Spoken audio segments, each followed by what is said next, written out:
What a crazy game this can be. Woke up today with not a lot on my docket.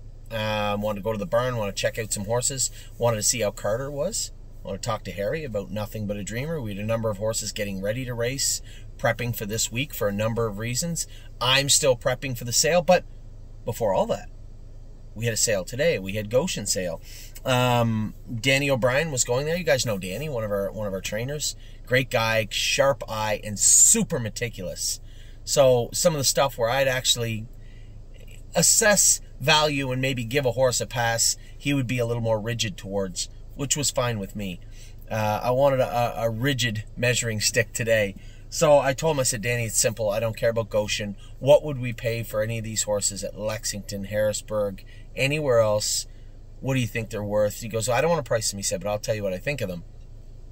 I gave him a list of 8. He ran through them and chewed through them pretty quick. He whittled it down to 2 horses. 2 horses. The first one I liked. Now, the first horse, that's not true. The first horse, everyone liked. I liked. Danny liked. Many of you liked. You guys know who I'm talking about if you're following along. Nicola, right? The chestnut, international money. Now, the issue was old blood. Ancient blood. Like turn of the century blood, not just old.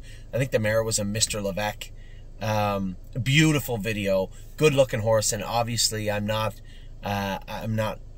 naive. I understand that there is a connection drawn between Nicola and Crantini, both being similar build, chestnut, international monies.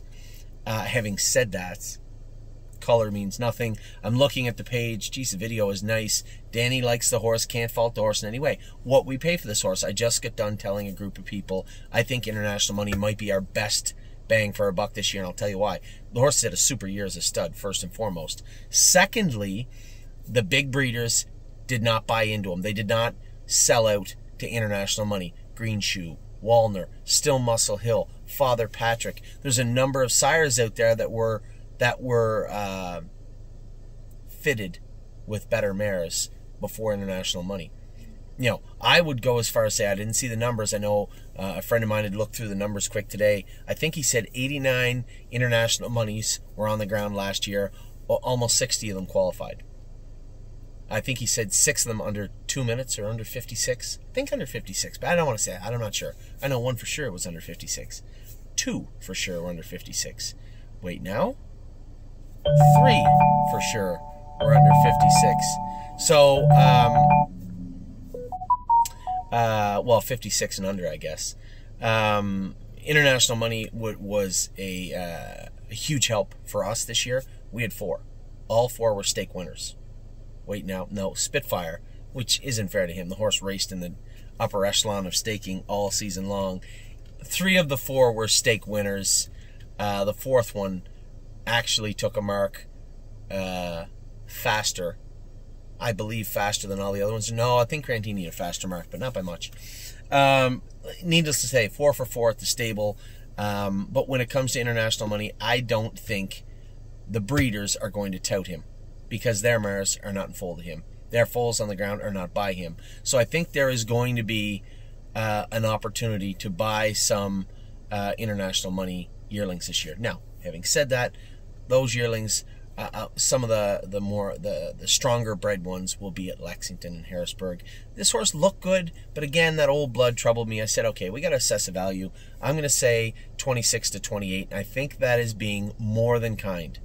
The horse went for 31. We didn't get him. I thought, actually, I said to Danny about 20 minutes before he went in the ring, I said, this horse will bring 40, upwards of 40, I think, and I don't want any part of that. 31 was close, but still a little bit over the line. We let him go. Now, you may be surprised to find out my second pick, I only had 2 picks. I took my 8, we whittled them to 2. My 2 picks, one was international money, and the other one was a pacer. The other one was a rock and roll dance. Now, rock and roll dance horses are not super sought after. We've only had 2. Many of you were not around for the first one. I forget his name. It was First Crop rock and roll dance, and he was a decent horse. I was just on the tip of my tongue just a second ago. And then World for Two was the other one. Both nice horses, durable, tough horses. And even a horse like World for Two may have been a letdown a little bit at the second part of the season, but you guys could see why with the health issues he had. He had that foot that was really sore. Remember, we thought he had a line in his foot at one point. He recovered, found his form again, but couldn't really finish off his miles the same. Bled a couple of times. We put him on Lasix. Then we looked at him as an entire pitcher. Both him and Procrastinator fit the same boat almost. Obviously, different jurisdictions, different horses, different sires, same situation. You know what? These horses are going to be very useful for us the end of 2022 or even the start of 2023 here in Ontario. So we're going to turn them out. But personally speaking, I don't have a problem with Rock and Roll Dance. Now, here is the rub. Here's the kicker with this particular filly. Now, Rock and Roll Dance out of Boudreaux Noir. I remember this mare. She was fast. A Western Hanover mare. She herself made $150,000, took her own mark of 153-1 as a 2-year-old. Now, the first foal was a Shark Gesture, 2-year-old mark of 155-3, going on to take a mark of 151-1 on a 5/8 mile track and earning $291,000 through 29 wins. Not bad. But what next?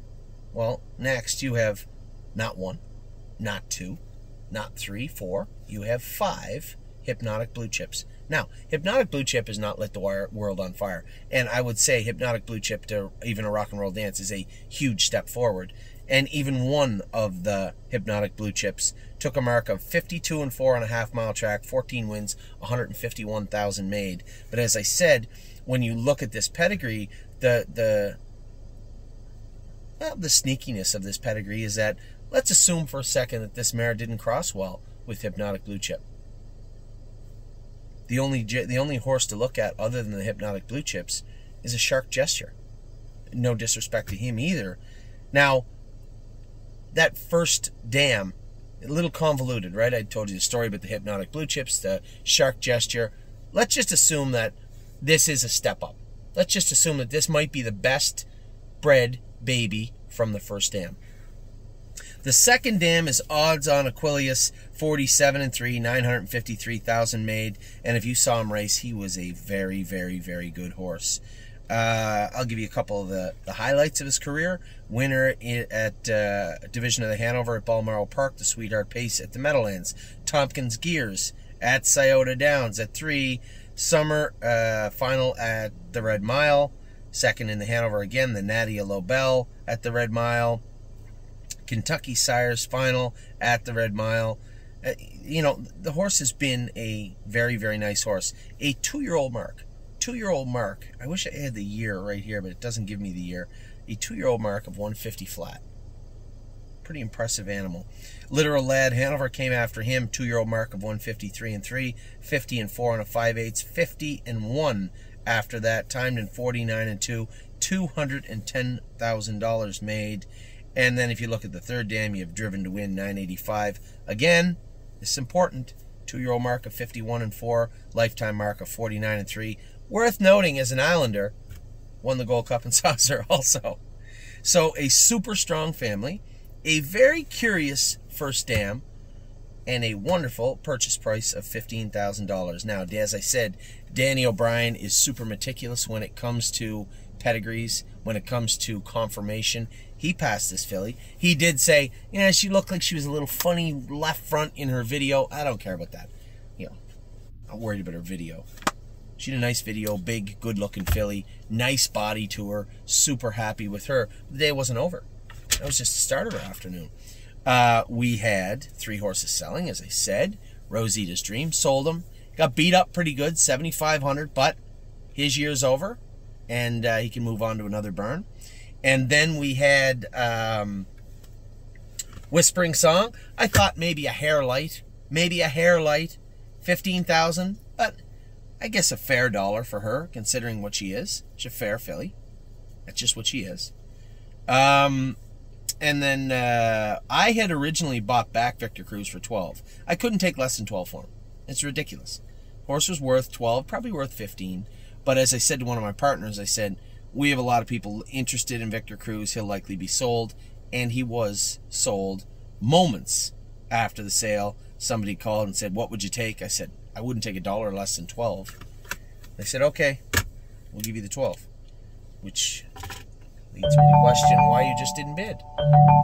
I know what that call's about. So that call right there is from one of our clients who just noticed that I did do a little buying of my own in the preferred sale. Now, I had talked to Scott Zeron a bit about a horse named Atlas Hanover. A lot of background, a lot going on with this guy.